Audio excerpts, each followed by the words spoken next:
here we are. It's been a little while since I have presented, so if I'm a little rusty, I hope you guys will forgive me. And just be a second here, logging in.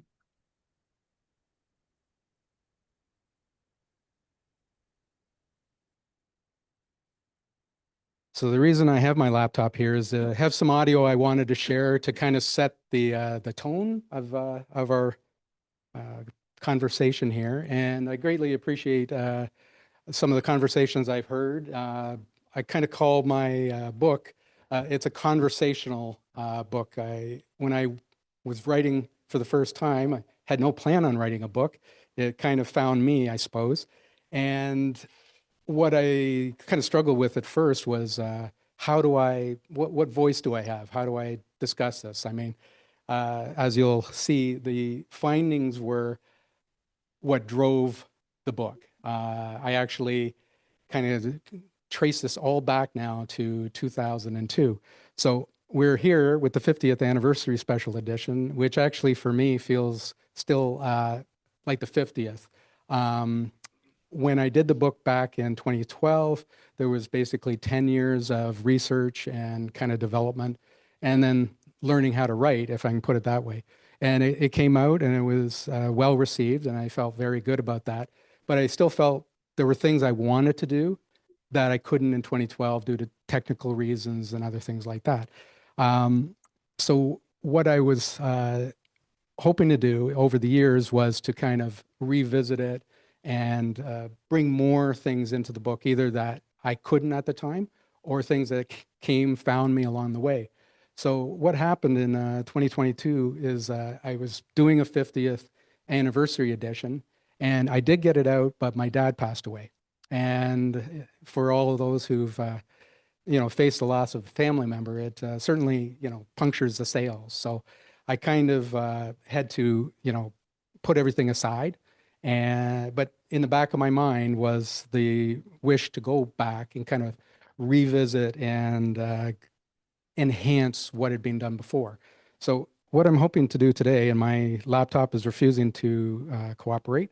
So, but in the meantime, that's now the cover of the book. Something not bad for an accountant, I hope. And is the next button? Sorry, John. Is it this button? So what I'd like to do today, and I have it, I kind of do ramble on, so I'll try and expedite things. But I'd like to present to you the author presentation of the series We Thought We Knew. Now, everyone in here is very learned. It's probably the most knowledgeable audience I've spoken to. So my hope is not to tell you things you already know.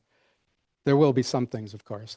So we've got the handouts there. That's a sampling of the first 10 slides. I realized I would be printing a book if I did them all. But basically, what I discovered, I had the epiphany, so to speak, that I needed to decide what I was going to do with it.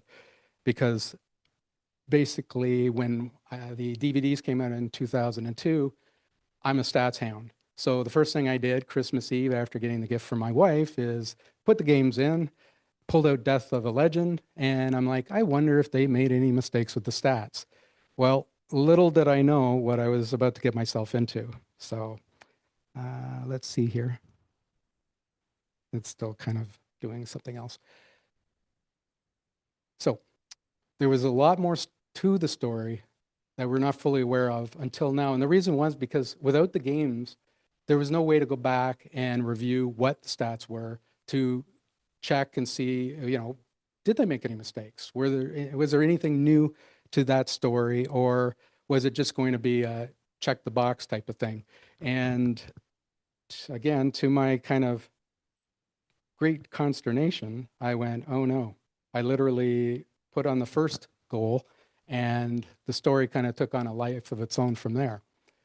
So the thing was, as well, whenever all the books I'd ever read on the series, it kind of just talked about the series like it fell down out of the sky.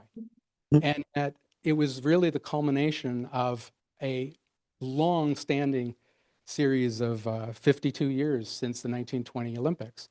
And that part, I thought, of the story as well was not, why was there a Summit series?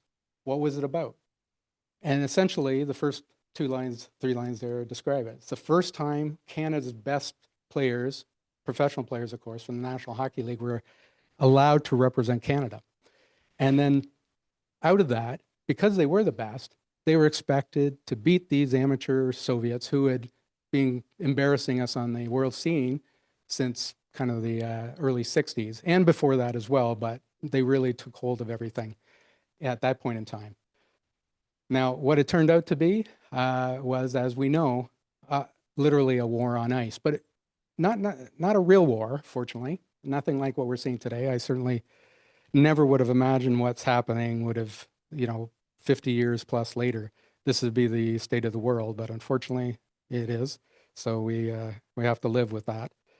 But at the time, there was democratic Canada, North America, democratic part of the world, the culmination out of World War II, and then you had the communists, and they were the big bad guys. So you had the different dynamics. You had Canada not at the top of hockey on the world stage. It's been spoken about before. We were supposed to be, we thought we were the best. So this was our chance to demonstrate it. So one of the reasons we weren't able to know the entire truth until recently was, I think, Ken Dryden, the late Ken Dryden's quote here, it describes intimately what I found, which is, it is a game too fast to see on too many levels to take in. Slow the game down, stop the action, and the game looks different. And he is so right. What happened with my discoveries, as we'll soon find out, is that watching the play, there's numerous things happening all at the same time. You've got the people with the puck, the people positioning themselves without the puck, the goalies themselves, the referees, everything is in play. It is one of the most unusual games, Unlike basketball, the ball goes out, it's out of play. Baseball, in a sense, same thing. Football, hockey's kind of the first, other than maybe UFC or something, where you're in a cage and you're not getting out until it's over. And that puts a very different spin on things. And because it's a fast game, because it's a small black puck on white ice, you don't always get a chance to appreciate what has happened. So that was kind of what I discovered. This to me sums up so much about the 1972 Summit Series. One, because it's a picture that's not very well known. I don't even know if it showed up during the game. I haven't actually spotted it. But as you can see, this is Boris Mikhailov, making friends with Gary Bergman. And that to me is the Summit Series in a nutshell. Moments that happen that we didn't necessarily see, moments that were crucial to things that would happen later in the series and be very, at times, very volatile and maybe change the course of the series, especially when it comes to Mr. Mikhailov. Now, quick summary here, and kind of the slides, you're almost up to the 10 that I've done. But where my journey of discovery began, what now? Stats, lies, and videotape, the making of a Summit Series, the legacy, and bonus material if we have some time. So I'd like to take you back to that moment in time if my laptop will cooperate, because I did have this set up, and if you will, if I can take a moment. Sorry, guys.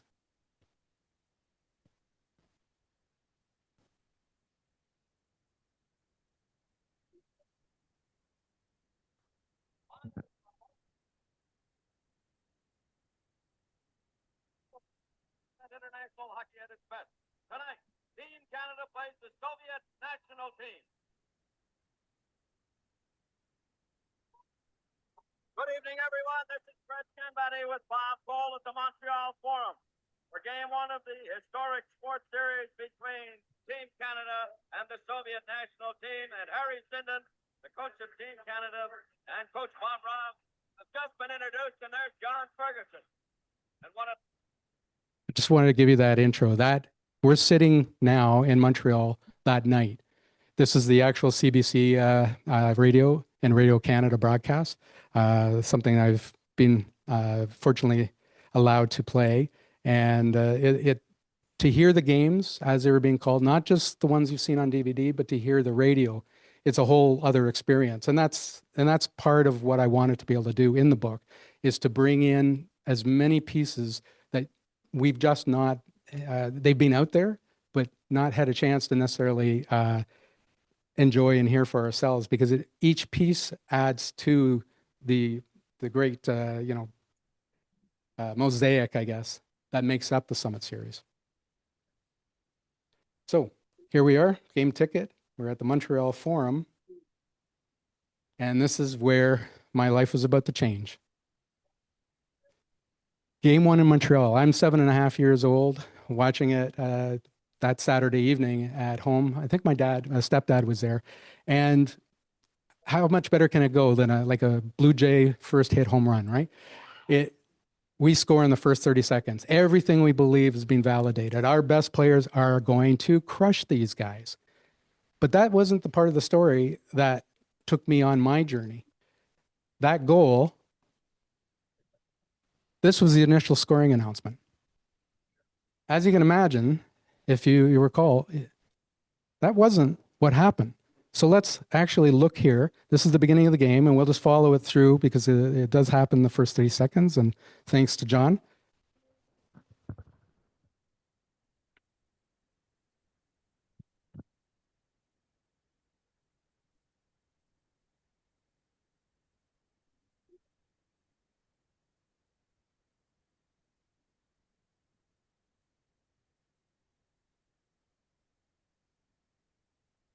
So Gary Bergman moving that puck up.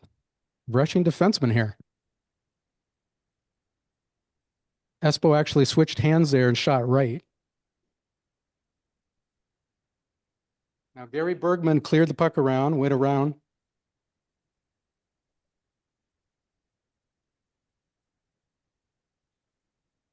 So when they show the replay, what is being called as the initial goal is Frank Movavi from Gary Bergman.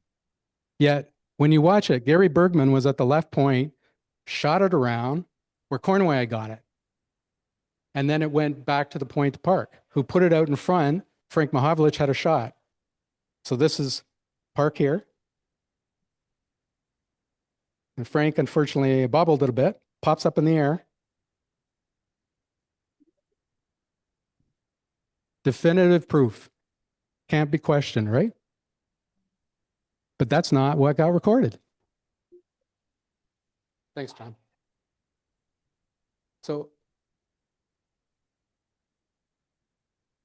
reviewing the play again, Gary Bergman starts the left point, shooting the puck around the boards. Cornway picks it up, corrals it in the corner, sends it back to Park, moves in, sends a pass to Frank Movavi, takes that shot. Tretiak makes a save, pops up in the air. Phil Esposito standing by the left of the net, bats the puck in the net. Yet again, the initial scoring announcement was Frank from Bergman or Gary. And I'm like, what? They subsequently recorded it officially.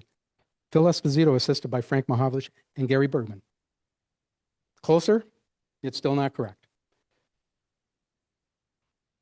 Oops. There we go. So as described, Brad Park is the defenseman who passes it. Yet Gary Bergman is the one who got the assist. Otter Still, and this is a story. This is the behind the story. Otter Still is the official scorer, awarded it to Bergman despite his protests during and after the game. And it was indeed Brad Park who deserved the point. And that's per the enlightening player interview transcripts that were shared with me by Robert McCaskill, who was the producer of the two 1972 Summit Series DVD sets, as spelled out here. I forget who was running our show from the NHL side. I went up to him after the game because they gave me an assist on the first goal. I remember I threw it to Brad. Brad threw it to Phil in goal. Not exactly, but close, right? And they gave me an assist on it. I went over and I said, hey, that's Brad's. And they didn't pay any attention to me. After the game, I told him. He says, okay, I'll get it taken care of. It's not a big deal anyways. It was to me, said Gary Bergman. Hearing this, and this is after he had passed, was just mind-blowing, enlightening. This was everything we could see, both from the video and even from the players themselves, that what was being recorded was not a fair reflection of what actually happened. So now the readers know that unequivocally many scoring mistakes in the series were both identified and avoidable by those involved, but this assist was still never corrected in spite of Bergman's repeated attempts to rectify the error. He actually tried after the first period to get it fixed, and then he tried again after. Now, I don't know exactly why that is. I know that in each NHL rink, they were using the statisticians that were probably the same as what were used for regular games, not to criticize anybody. And Ron Andrews was overseeing the series, but this wasn't an NHL event. It wasn't an IIHF event. It kind of stood alone, and it still does. So in terms of responsibility, in terms of who could have made it better, at this point in time, it's hard to say. But what's scarier is that things weren't much better for the rest of the Canadian goals or the Soviet goals. These are all the revisions that needed to be done for Team Canada and the Soviets in Game 1. So on the right, with the yellow, the underlined bold, Park should have got the assist on the first goal. On the second goal, when you see the face-off, Clark wins it to Ellis, passes it immediately over to Henderson, and he fired the shot that I believe just glanced off Shadrin's skate and went past Tretiak. Goal, Henderson from Clark. Even on the third Canadian goal, that's about the only one that got right. But when we follow in order, the first two Canadian goals had two mistakes. On the first Soviet goal, this was mind-blowing to me. I didn't discover this till years later. I was doing the ice time stats of Game 1. It's the only game I did because if you've ever tried something like that, it's quite an undertaking and took many, many weeks. But I couldn't get the Soviet goal to line up. It just wouldn't match with the timestamps, what the announcers were commenting on. And I found out, it's actually in the radio broadcast, the goal was scored at 12:40, not 11:40, which I don't know if it's ever happened where a goal has had the wrong time recorded for it. And that is permanently through, for the rest of time, that 11:40 will be the time that people think it was. Is it important? Is it relevant? Not necessarily, but I think in terms of historical accuracy, it is. Also, on that first goal, when you watch it, it's Paladiev who keeps the play in and helps set up the goal. So now we have 3 goals. The first 3 goals, there's mistakes and of all of a different nature. As you can see, Tretiak, I believe, should have got an assist in that game. Turns out all the goalies should have got at least 1 assist. None of them did. And then on the second last goal by Zeman, he did not score it on his own. There's 2 assists. I guess they were bending down for their drink or something. But this was a prime example of what I was finding. So in the first game, this is what I had. I had 2 Canada scoring revisions, 4 for the Soviets, and 1 goal time revision. So this is where it all began. And once I realized what I was finding, I'm like, oh no, because we have 7 more games to go. So I'll sum this up just quickly, which is the official published stats do not accurately reflect what happened on the ice. So what I tried to do, being, a professional accountant, not that it makes it special or anything, but it is what I do, is to go through and try and call it an audit of the series to find out what should have been recorded, who did what, and then put it all together in a nice, pretty package. So as you can see, out of 63 goals scored in the series, I had to fix 42 of them. And I guess that there's not much else to be said. So as you can see, as I dug deeper, I discovered many of the stats have been drastically misrepresented, which had some interesting and very important implications. First, let's consider exactly what is the purpose of statistics. In the Well, NHL, 5-3. of course, there are measurement I got tools an email saying the guy will be here within and 30 determine minutes, how in well a about player 30 is doing. minutes, So And that's as well, perhaps how before much they should 3:30 be paid, anyway. at least when they're being paid professionally. However, for hockey fans and sports fans in general, You ready statistics for represent a way some of fruit? which we can both appreciate, evaluate, and I've got understand some just melon how for you. well the player performed so many years ago, especially in the absence of video proof. But what if those statistics are wrong?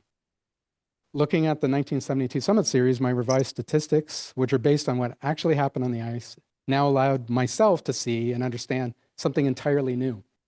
That many players, both on Team Canada and the Soviet national team, had done even better than what we were led to believe, while others seem to have a bigger reputation than perhaps what their performance suggests they deserve. Stats, lies, and videotape. In the end, here's a sampling of what I recovered. There is one player who was lost out on 4 points in 8 games. That's Brad Park. And Brad Park is one of the reasons why I wrote this book, because I'm like, no one will ever know what Brad Park did. If Bobby Orr had scored 9 points in 8 games, everyone would have been, amazed. And Brad Park is not Bobby Orr. That's not what I'm suggesting. What I'm saying is what Brad Park brought to Team Canada, maybe he wasn't as good defensively as some would have liked, but nobody was better at helping Canada get on the board. And he deserves that credit. He deserves that recognition. And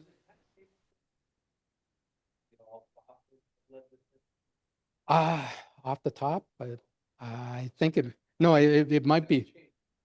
It was Brad Park. He still led, but he only had 5 points. I think Bill White might have been up there as well. I should remember more, but when we look at this is just kind of a sampling again. There's a whole, full page to show you everything that happened. But what's quite interesting is Gary Bergman lost 2 points. Now, as you probably remember, what number did Brad Park have with the Rangers? What number did Gary Bergman wear in the series? 2. Brad Park was wearing 5. So I've wondered if it's part of, they're so used to Brad Park or number 2 being whoever, that when they saw 2, they were marking down 2, which was Bergman, when they really meant 5, who was Park. It's just a theory. I can't, I don't think I can validate it, but it changed the dynamics of what some of the results were. And none of this was done to try and put down somebody else so somebody else can benefit. It was just what actually happened, who did what. And in the end, even on the Russian side, what was interesting is Maltsev is considered to have had an underwhelming series. He never scored. I think he scored twice.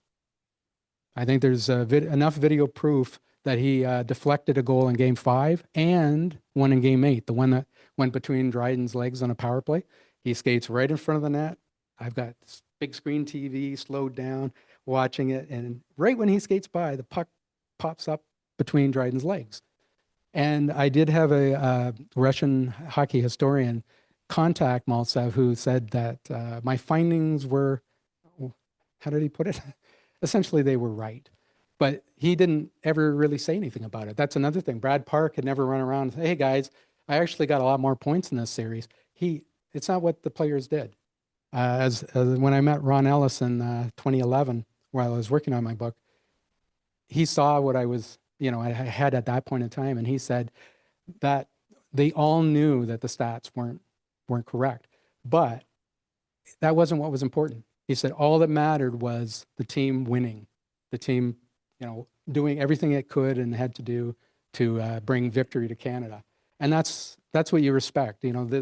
The players in themselves were never going to come up and say, hey, and I hope I'm helping do that because it's true and because it's right. The better team won.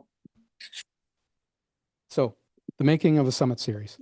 This picture, there's quite a story to behind this picture, but this was the actual original jersey when the team was announced at Sutton Place in July of 1972. And little did Paul Henderson know when he was holding that jersey, and yes, it's not his number, but what he was about, how his life was about to change. So when I saw this picture, and Joe Rizzuto, he rescued these. It was actually a photographer who had passed away, and his family he had all these boxes of, junk, as they thought, and he discovered it was full of pictures, photos, negatives. And it's a treasure trove. And if you ever meet Joe Rizzuto, he'll be at the sports card show in November, and that unbelievable collection. And not just of hockey. He's got it of the Beatles playing at Maple Leaf Gardens. He's got early, like I think wrestling, boxing, all kinds of rare photos that would have been lost.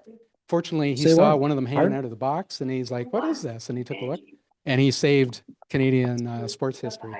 Yeah. And this is one of the things that he kindly shared with me. So again, more, when we think of the story of the Summit Well, Series, I'll how be many of us, and Florida. rightfully so, I've read Florida everything was the about it. I've PH seen Cup all the winner. documentaries. There isn't one thing you can tell me that I Sure. don't know. And I'd say, you're Yeah. probably right. If that's how you feel, there isn't.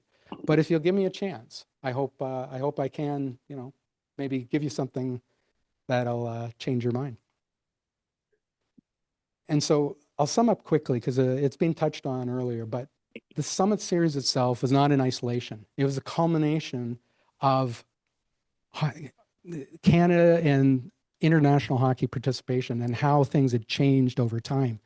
Canada won the first Olympics in 1920, and I believe it was the Summer Olympics of all things. And that was the beginning of an amazing run of domination. As you can see, if we didn't win, we were second place. And the only time we didn't get a medal, we didn't attend. And there were various reasons for that. So that's the summary. So through 1920 and 1953, we were the hockey power in the world, or so we hoped. And interestingly enough, we didn't have a national team at that time. We were represented by usually club teams supplemented by other top players. It was very patchwork. So it was a credit to everyone who did represent Canada that they did so well. Now, the Soviet Union started to put their hockey program together. They really took hold after World War II, and they entered the World Hockey Championships in 1954 with, I believe, Chernyshov as coach, which is something a lot of people don't realize. In the gold medal game, we lost 7-2. They crushed our senior amateur team representative, which wasn't even the top team in Canada. They were the ones that they managed to get to go, the Senior B East York Lyndhurst, who actually did quite well. But in that decisive gold medal game, on the worst ice of the tournament, in the warmth of an afternoon on an outdoor rink, they lost. And they were embarrassed. Everyone said they failed Canada. But there was so much more to the story, and it was very unfair, in part because the Soviets were going to prove to be quite the formidable adversary. And they were beginning their rise to the top of the hockey world. So as we can see, Canada fought back in 55. Soviets won the Olympics in 56. Sweden surprised in 57. Canada bounced back. Harry Sinden was part of the group in 1958, bringing, glory back to Canada. But that wasn't to last long. Even in 1960, the US, as they are ought to do, surprised everyone with a gold medal. We fought back again for the next couple of years, but the Soviets were not there, I believe, in 62. And then starting in 63, it was a stranglehold. The Soviets now owned international hockey. So where does the Summit Series fit in all that? Well, we had excuses, and they were valid excuses. They were valid reasons. So summing up, 1920 to 53, Canada, 15 gold, 3 silver. 54 to 72, 4 gold, 3 silver, and 4 bronze. USSR, from when they started in 54, 12 gold, 5 silver, and 2 bronze. And they didn't participate in the one tournament. So the lead up here is that the Soviets burst onto the scene in the 54 World Hockey Championships. Within a decade, asserted their iron-fisted rule over international hockey from 1963 to the 1972 Olympics, until the WHCs in April 72, when an inspired Czechoslovakian team dethroned the champs on their home ice in Prague, which is a very proud moment for their country. This WHC tournament also would result in a long-awaited agreement for an 8-game friendly series between Canada's best players and those of the USSR national team in September of 72. So I'd like to just take a little segue, because we kind of all know what happens. But in 1969, well, going back a little further, when a national team program was introduced by Father David Bauer, that was the first time Canada was trying to put the best players they could together as a unit and training together so that they could hopefully have their best results at the World Hockey Championships and Olympics. They did quite well in spite of a lot of, the NHL for one wanted them dead, right? They didn't want any players being taken from them. But the long and short of it is the national team was representing Canada through to late 1970, early 71 until they were kind of disbanded, but that's a whole other story. But what's really fascinating is in 1969, there was a Sovietsky sport tournament and the Soviets invited the Canadian national team, but not just that. They said, you can add 10 players near pros. And some of those players included Jim McKinney and also included Wayne Carleton. So it was a supplemented national team that rolled over there, and they did quite well. And again, I don't want to bore you with all the details. I've got to keep some of that in the book. But this game in particular foreshadows so much. So right here, they lost this game to the Soviet wings, but the headline, my God, what are they doing? The Nats and the Russians brawl. So what in the world happened? So as I described, so they had a short training camp, went to Europe. They had 4 competitive games in 5 nights. The Soviets were not being kind to them. It's like, we're inviting you and we're going to make your schedule as hard as possible. And as I put here, it clearly caught up with the players this game. Yeah, they're 4th of 5 in the late summer international ice hockey tournament being held as per the newspaper Sovietsky Sport. The team, already tired and short-tempered before the game, became further incensed as they felt the Russian referee, Yuri Egipov, neither seemed able to understand or apply the new professional-style rules being used and overlooked too many minor infractions, which caused the game to get out of control. Now, doesn't a lot of that sound familiar to some of what we see in the 72 series? But hardly anyone really knew this was happening. And I think this was a test. I think the Soviets were building towards the 72 series. And this invite was the culmination. We want to see a Canadian team, not the strongest it can be, but strong. So anyways, the game was still tied when normally mild-mannered Canadian player Bob Barry, along with Phil Roberto, got into fights with 2 Russian defensemen. And then things all went to heck. There was a power play by the Soviets, and then a pushing match. A Russian player started bleeding, and then both benches emptied, and all heck broke out.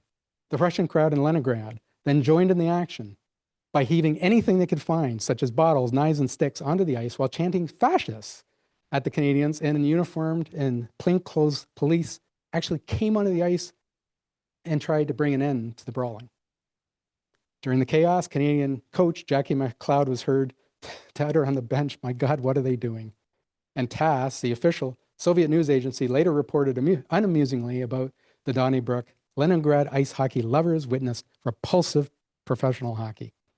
So, and the final thing, interestingly, when the order was restored, Jim McKinney scored the lone goal for Canada in the second period. The Wings clinched the game by beating goalie Ken Dryden twice in the last period. Canadian general manager Buck Gould summed up the end result saying that we lost it ourselves. But they still shook hands afterwards, the good sportsmen they were. But this is, again, part of the Summit Series, the lead up to it. The Soviets didn't forget about this series, or this particular Sovietsky sport tournament. They didn't forget about what happened. Team Canada in 1972 had no idea. One of the reasons why was they didn't invite anybody to camp to tell them. They could have had Lloyd Percival. They could have had Jackie McLeod. They could have had Murray Williamson, who's a team with the U.S. won silver in the 72 Olympics. But for whatever reason, Harry Sinden chose not to ask them. There was also Billy Harris, the player who would become a coach, because there was the junior player too. And he had coached the Swedish national team, and he knew the Soviets very well. And he actually thought that he would be asked to come and talk about them.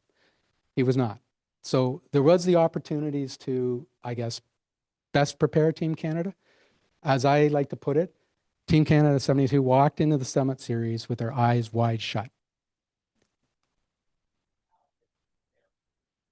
So this is kind of just a little summation of kind of the political context. Obviously, what's happened since 2022 is its own disaster of sorts. But even back in 72, since the end of World War II, the USSR had invaded Hungary in 1956 and occupied Czechoslovakia in 1968 to quell the democratic process or potential uprising. So basically, in 72, democracy, communism, these things were real, just like, unfortunately, they're still real over 50 years later. And I think that came into play as things go along. Now, I'm sorry. Yep. No problem. So this is a summing up. We all know what happened in game 8. The good guys won, but just barely. That's a recreation of the final scoreboard, the legacy. We didn't realize it at the time, but the future of hockey was being written before our eyes. In some ways, it was also the birth of Canada as we now know it now. No longer we were the little brother that hoped it could win. We are now the nation that could. And as I put my quote to it, the 72 Summit Series was an improbable script written and played out in real life. Thank you very much.